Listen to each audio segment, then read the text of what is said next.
Hey, it's Sick Boy from the Gaming Anarchist Collective, and today I want to address a bit of a myth that's been going around the internet that unfortunately has caught Alpha Omegasin unawares and made him go off on a rant about something that actually isn't necessarily true. Now, this has come from an article from Nintendo Life written by Damien McFerrin, the title being Mario Kart, Wii Sports and Animal Crossing named in Violent Games Rundown. Now, what he said here is said that the UK newspaper The Guardian, which those of you who aren't in the UK, The Guardian is an incredibly liberal newspaper. It's an incredibly left-wing liberal newspaper. So some people are assuming it's some kind of... Now, it is overly liberal to some people, and they find it quite... Some people don't enjoy it because it's very liberal. So to suggest that it's one of these, like, Fox News-esque News Corp things is not necessarily true. But, okay, so it says, UK newspaper The Guardian has decided to investigate the issue by highlighting the violent content of the 50 best-selling games of 2012. And then mention that this also includes Mario Kart, Wii, Animal Crossing, New Leaf, Mario Party 9, blah, blah, blah. Not because they contain guns, but because they come with comic mischief and cartoon violence and violence warnings on their packaging as specified by the ESRB. Now, this seems to be suggesting that The Guardian is making an article to link violence and violent people and childish and children's video games, or for everybody video games. And that's not the case. This is a case of bad writing and a case of bad journalism, where in essence this guy has tried to write something, but it's come across as incredibly slanted. And I can see the point he was trying to make. He was trying to fill some column inches, and what he's actually done is create something that is actually erroneous propaganda. Now, what they also don't do is they do not link to the article on The Guardian that they're talking about. Okay, I mean it's a bit unfortunate that this guy, Damien McFerrin has actually gone to this conclusion, because it has made a lot of people very angry unnecessarily at the Guardian newspaper, and think that there are people who are trying to suggest that Mario causes violence. Now, this is what he's talking about. An article, not really even an article. Again, it was just a quick blog on their website. This here, violence and guns in best-selling video games. Now, it says here, research into connections between gun violence and video game violence in real life has been inconclusive. As the hype for the latest Grand Theft Auto series builds up, instantly that links to the fact they've got a big advertisement for Grand Theft Auto and says it looks brilliant, comedic and has a great soundtrack. So they're not exactly bashing violent video games, they're just dealing with what is currently a hot topic, and what will be more of a hot topic come September, and that's video game violence. So, The Guardian analyses the top 50 video games sold in 2012, found more than half contain violent content labels, as assigned by an independent video game rating board based in the US, the ESRB. Overall, 1/3 have weapons that depict real-life firearms. That is what they're saying. That is an indisputable fact. If you think that is saying violent games cause violence, you're implying from that.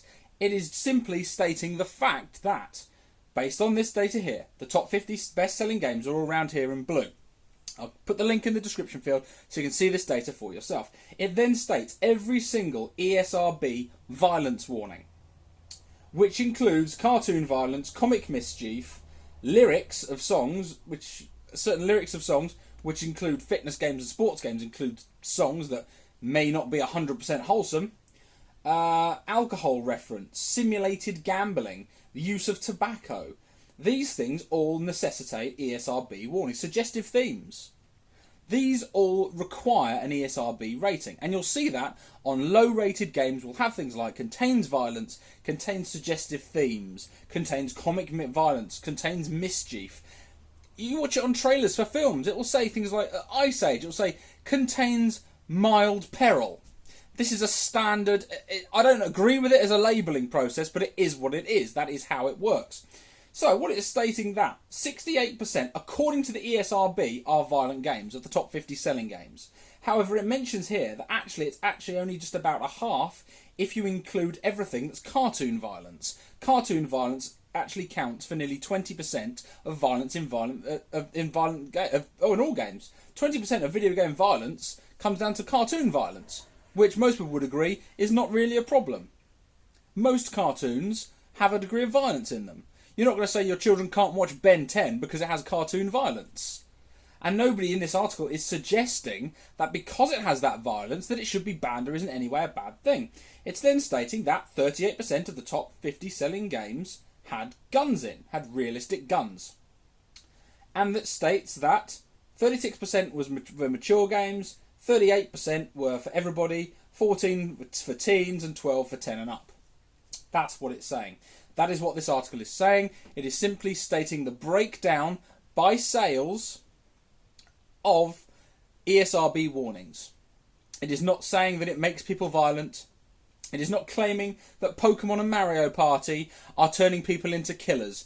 I think it's understandable that Alpha Omega Sin leapt to the conclusion he did, because based on that article I see why he believes that, and it didn't link to the direct article. However, I'm here to make the point that that is not what this is saying. Nobody in their right mind would ever say Mario Party makes people violent. Unless, of course, you've competed at Mario Party and you want to hit your friend over the head with something. But that doesn't make you violent, that's just competition in general.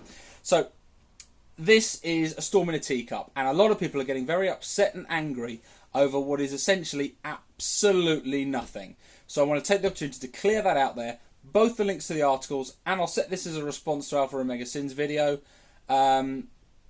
just so that we can get the full picture on this. Because although everyone who makes the link between video game violence and actual violence is absolutely full of fucking shit, and what they say is entirely pointless cack, that is not what this article has been saying, and I wanted the opportunity to clear that up. Anyway guys, thanks so much for watching, and I'll catch you guys later.